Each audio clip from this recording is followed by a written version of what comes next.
Après avoir accepté l'Évangile, les Colossiens, comme les Galates, s'engageaient dans des chemins de traverse où l'apôtre refuse de les suivre. Les Colossiens se jugeaient les uns les autres au sujet du manger, du boire, des jours de fête et de diverses doctrines. L'apôtre rejette tous ces préceptes humains et replace tout simplement les Colossiens en face du calvaire. Toutes ces choses extérieures ne sont que l'ombre des choses à venir. Si vous êtes mort en Christ, leur dit-il, pourquoi agir comme si vous viviez encore dans le monde?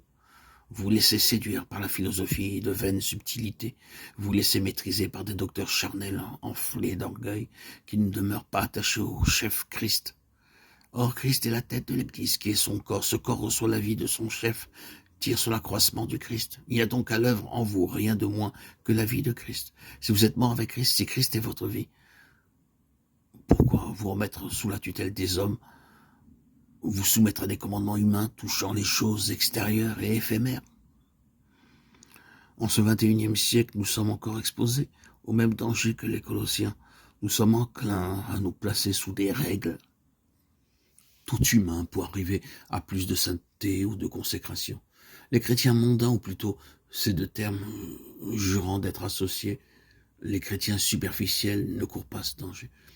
Ils ne connaissent pas les pièges dressés par Satan sous les pas de ceux qui soupirent après une plus grande ressemblance avec leur Seigneur. Mais ceux-ci sont en danger de se remettre sous le joug de commandements tout humains, surtout lorsqu'ils estiment les hommes qui les enseignent. La croix de Christ est l'éternel message et l'éternel remède.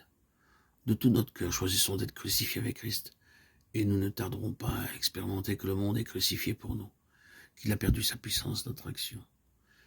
Même le monde religieux n'influencera plus notre communion avec le Seigneur. Tout ce qui est dans le monde, la convoitise ou les désirs de la chair, la convoitise des yeux, l'orgueil de la vie, tout ce qui n'est pas du Père, mais du monde, 1 Jean 2,16 sera crucifié, et nous serons victorieux parce que celui qui est en nous est plus grand, plus puissant que celui qui est dans le monde, 1 Jean 4,4. Vous êtes maintenant rapprochés par le sang de Christ, c'est lui qui est notre paix, et des deux peuples en a fait un, les a réconciliés l'un l'autre avec Dieu par sa croix, pour ne faire qu'un seul corps, ayant détruit par elle l'inimitié. Éphésiens 2, 13, 14, 16. Si la croix de Christ est une puissance de séparation placée entre l'enfant de Dieu et le monde, elle est aussi une puissance d'union avec ceux qui s'approchent de Dieu par le précieux sang de Christ. C'est dans la vie qui jaillit de la croix que les rachetés découvrent et comprennent leur union avec tous ceux qui sont en Jésus. On prêche que le calvaire est le terrain de réconciliation entre Dieu et le pécheur.